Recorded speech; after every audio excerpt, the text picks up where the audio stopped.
Assalamualaikum warahmatullahi wabarakatuh. Perkenalkan, nama saya Eti Sumira dari Universitas Borneo Tarakan, Fakultas Ekonomi, jurusan Manajemen dengan MPM 1940401032. Di sini saya akan menjelaskan tentang mata kuliah Manajemen Operasional dengan materi desain barang dan jasa.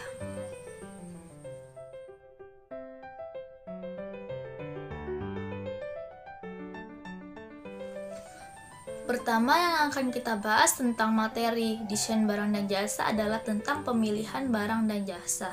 Nah, dalam pemilihan barang dan jasa ada beberapa materi yang terkandung. Yang pertama tentang pemilihan strategi untuk keunggulan komparatif, yang kedua tentang siklus hidup produk dan strategi, dan yang ketiga analisis berdasarkan nilai.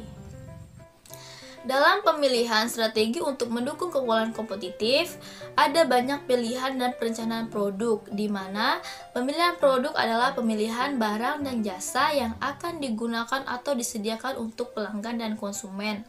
Nah, pemilihan produk sendiri adalah sangat penting bagi perusahaan, di mana memiliki efek yang besar bagi fungsi keseluruhan operasional. Contoh dari strategi produk ini, misalkan perusahaan Toyota. Mereka memiliki strategi cepat dan tanggap terhadap permintaan konsumen atau pasar.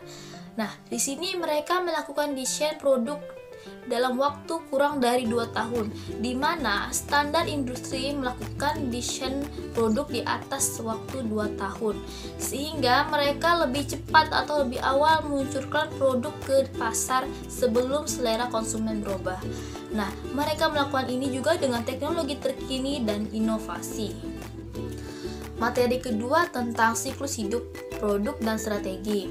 Nah, produk sendiri tidaklah dilahirkan, namun dia hidup dan akan mati. Dari perjalanan siklus ini, ada fase-fase yang mereka lalui. Nah, yang pertama adalah fase perkenalan, di mana pada fase pengenalan, produk mulai dikembangkan, melakukan riset dan modifikasi perbaikan-perbaikan. Manajer operasional pun mulai mencari bagaimana manufaktur yang baik dalam melakukan produksi produk. Yang kedua, fase pertumbuhan. Pada fase ini, produk mulai stabil, di mana kapasitas permintaan mulai tinggi. Nah, produk pun harus dikelola dengan efisien, sehingga mendukung pertumbuhan produk. Nah, yang ketiga adalah fase kematangan, di mana pada fase kematangan, produk mulai banyak pesaing, kompetitor, dan bahkan banyak peniru-peniru produk yang kita miliki. Di sini inovasi haruslah dilakukan sehingga produk kita bisa tetap bertahan. Selanjutnya, yang keempat yaitu fase penurunan. Pada fase ini produk benar-benar melemah, dan apabila tidak ada tindakan inovasi dan manajerial yang tepat, maka produk akan benar-benar mati. Yang ketiga yaitu tentang analisis produk berdasarkan pada nilai. Pada analisis ini memuat daftar produk berdasarkan urutan menurun kontribusi yang diberikan kepada perusahaan. Nah, analisis ini juga memuat total kontribusi tahunan produk tersebut. Analisis ini juga memberikan manfaat kepada manajer untuk mengevaluasi strategi yang telah mereka lakukan. Materi kedua tentang desain barang dan jasa yaitu tentang penciptaan produk baru, di mana masyarakat sangat menghormati perusahaan yang memasok produk baru yang mencerminkan dengan kebutuhan masyarakat. Setelah ada produk yang mati, maka harus ada produk-produk baru yang hidup kembali. Nah, perusahaan sendiri lebih banyak mendapatkan keuntungan dari produk-produk baru yang mereka ciptakan. Contoh dari perubahan-perubahan produk baru, misalkan dari TV menjadi HDTV, dari radio menjadi radio satelit. Ada 6 kesempatan agar kita bisa menjadi atau menciptakan produk baru. Yang pertama, kita harus memahami pelanggan. Dengan kata lain, pelanggan bisa saja menjadi ide bagi kita untuk menciptakan produk-produk yang baru. Nah, yang kedua, perubahan ekonomis. Nah, perubahan ini bisa menyebabkan kemakmuran, namun penyebab siklus perubahan ekonomis bisa menyebabkan perubahan harga dalam jangka waktu yang pendek. Yang ketiga, perubahan sosiologi dan demografi. Dengan mengikuti perkembangan zaman, jumlah keluarga semakin berubah. Hal ini bisa menjadi tren bisnis dalam bidang properti. Yang keempat yaitu perubahan teknologi. Dengan teknologi yang semakin maju, maka akan memudahkan kita dalam membuat atau menciptakan produk baru, karena teknologi ini bisa membantu kita untuk menciptakannya. Yang kelima yaitu perubahan politik dan hukum, di mana dalam kita menjalankan bisnis dalam menciptakan produk baru, maka ada perjanjian perdagangan, tarif, dan peraturan kepada pemerintah. Yang keenam yaitu perubahan lainnya. Ini bisa saja melahirkan praktik pasar, standarisasi profesional, pemasok, dan distribusi. Materi yang ketiga dari desain barang dan jasa yaitu pengembangan produk. Pengembangan produk yang optimal tergantung pada pengintegrasian 10 keputusan OM. Dari materi pengembangan produk ada penyebaran fungsi kualitas. Nah, penyebaran fungsi kualitas ini adalah proses untuk menentukan kepuasan pelanggan dengan menerjemahkannya ke dalam target desain. Ada juga rumah kualitas. Rumah kualitas adalah proses dari bagian penyebaran fungsi kualitas dengan menggunakan matriks, yaitu dengan menghubungkan keinginan pelanggan dan bagaimana produk itu bisa diciptakan oleh perusahaan. Ada 7 langkah dasar dalam membangun rumah kualitas. Yang pertama, mengidentifikasi keinginan pelanggan. Yang kedua, mengidentifikasi bagaimana barang dan jasa kita memuaskan pelanggan. Yang ketiga, hubungan pelanggan antara beberapa produk. Yang keempat, mengidentifikasi hubungan antara beberapa perusahaan. Yang kelima, mengevaluasi persaingan produk. Yang keenam, mengembangkan peringkat kepentingan, dan yang ketujuh menentukan atribut yang diinginkan.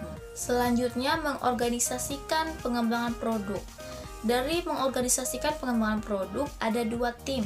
Yang pertama, tim pengembangan produk, di mana tim ini diwajibkan bergerak di permintaan pasar sehingga produk akan mendapatkan kesuksesan. Yang kedua yaitu tim perekayasaan konkuren, yaitu tim yang bergerak di pengembangan produk yang bekerja secara simultan dan mereka bekerja di berbagai aspek pengembangan produk. Dan yang terakhir yaitu manufakturabilitas dan perekayasaan nilai. Proses manufakturabilitas dan perekayasaan nilai yaitu memusatkan pada perbaikan desain, pengembangan desain, dan bagaimana proses praproduksi. Nah, ada juga keuntungan lain dari manufakturabilitas dan perekayasaan nilai yaitu mengurangi dampak lingkungan, mengurangi kompleks produk, memperbaiki aspek fungsional produk, memperbaiki desain dan keamanan pekerja, serta melakukan perawatan produk dan menguatkan desain. Selanjutnya materi yang keempat dari desain barang dan jasa yaitu peluncuran desain produk. Nah, peluncuran desain produk ini setidaknya ada 6 faktor yang harus kita pertimbangkan dalam desain produk. Dari 6 faktor tersebut, faktor pertama yaitu desain yang baik. Desain yang baik adalah desain yang dibuat ketika produksi dan perakitannya tidak memberikan dampak negatif kepada produk. Nah, yang kedua yaitu desain modular. Desain modular adalah desain yang terbuat dalam komponen-komponen yang mudah tersegmentasi. Yang ketiga yaitu desain produk berbantu komputer dan manufacturing berbantu komputer. Artinya dalam pembuatan desain produk dan perakitannya dibantu oleh komputer. Namun ini lebih memfokuskan kepada efek yang akan diberikan pada perakitan dan desainnya, seperti memberikan informasi dalam bentuk 3 dimensi produk dalam perakitan tersebut. Yang keempat yaitu teknologi realita visual, di mana visual yang berbentuk komunikasi dapat menampilkan wujud aslinya. Yang kelima yaitu analisis nilai, yaitu memberikan peningkatan ke arah yang lebih baik kepada produk yang baik. Dan yang terakhir yang keenam yaitu keberlanjutan dan penilaian siklus hidup, di mana ini akan menjadi evaluasi bagi manajer terhadap opsi-opsi produk dan dampaknya terhadap lingkungan. Yang kelima dari materi desain barang dan jasa yaitu rangkaian kesatuan pengembangan produk. Dalam komunikasi yang cepat, teknologi yang cepat, dan siklus produk yang pendek, menyebabkan perusahaan harus mengembangkan produk, yaitu ada kompetensi berdasarkan pada waktu, ialah proses produksi yang dikembangkan dengan cepat dan dipasarkan dengan cepat. Dari penjelasan yang ada beberapa strategi yang membantu kita untuk mengembangkan produk.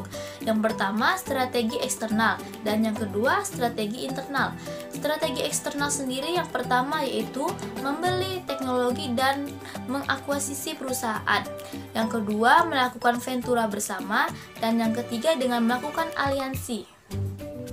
Dan strategi internal sendiri yang pertama yaitu 1. Melakukan perbaikan produk yang ada, 2. Melakukan pemindahan produk yang ada, dan yang ketiga dengan melakukan pengembangan produk baru secara internal.